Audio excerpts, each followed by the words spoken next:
శ్రీ గురుభ్యో నమః. భండాసురవధోద్యుక్త శక్తిసేనా సమన్విత. భండాసురుని వధించడానికి సిద్ధపడిన శక్తిసేనలతో కూడిన అమ్మ. భండుడు అంటే సిగ్గులేనివాడు అని అర్థం. సిగ్గు లేకుండా, సిగ్గుపడకుండా, సిగ్గులేని పనులు చేసేవారంతా భండాసురులే. చేయవలసిన విధులను చేయకపోవడం, కాలమంతా సంపాదన కొరకు, సుఖాల కొరకు తప్ప భగవదార్చన చేయకపోవడం, ఇవన్నీ భండాసురుని లక్షణాలు. ఆకుకొనలో రాలడానికి సిద్ధంగా ఉన్న మంచు బిందువు లాంటిది ఈ శరీరం. మరుక్షణంలో ఉంటుందో ఊడుతుందో తెలియదు.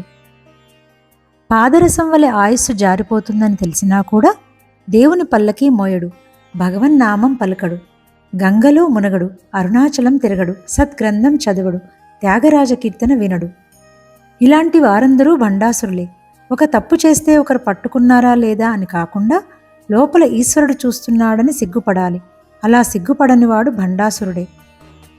అంతరంగమందు అపరాధములు చేసి మంచివాని వలెను మనుజుడుండు, ఇతరులెరగకున్న ఈశ్వరుడెరుగడా, విశ్వదాభిరామ వినురవేమ. మనలో బలహీనతలు ఏవైనా ఉంటే ఈశ్వరుడికి చెప్పుకోవాలి. ఆ బలహీనతలకు లొంగిపోకుండా నన్ను కాపాడు అని నిజాయితీగా చెప్పుకోవాలి. అప్పుడు అమ్మ మనల్ని భండుడిని కానియకుండా రాక్షస గుణాలను మాత్రమే చంపి మనల్ని దేవతాగణంగా చేస్తుంది. అసురులు అంటే మనలోని అజ్ఞాన భావాలు, దేవతలు అంటే మనలోని ప్రజ్ఞాన భావాలు. ఈ రెంటికి మనలో ఎప్పుడూ సంఘర్షణే. అహంకార సంబంధమైనవి అజ్ఞాన భావాలు, ఆత్మ సంబంధమైనవి జ్ఞాన భావాలు. ఈ రెంటి సంఘర్షణే దేవాసుర సంగ్రామాలు. మద అహంకారములనే సైన్యానికి నాయకుడు భండాసురుడు. సద్భావాలనే సైన్యానికి నాయకురాలు చిద్రూపిణి అయిన అమ్మవారు. అమ్మ సైన్యానికి నీ ఒక సేనాని కావాలి, అనగా నీ ఒక శక్తి కావాలి. నిధి కన్నా రాముని సన్నిధి గొప్పదిగా భావించేవాడు అమ్మ సేనాని.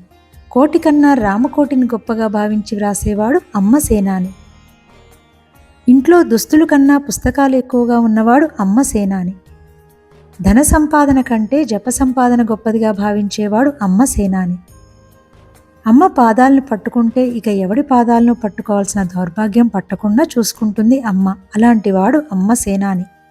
ఏ పని చేస్తున్నా అమ్మ కోసమే చేస్తున్నా, అమ్మే చేయిస్తోంది అని ఉన్నవాడు అమ్మ సేనాని. వైరాగ్యం ఉన్నవారందరూ అమ్మ సైనికులే, భండాసురుని వధించే జ్ఞాన ఖడ్గాలే.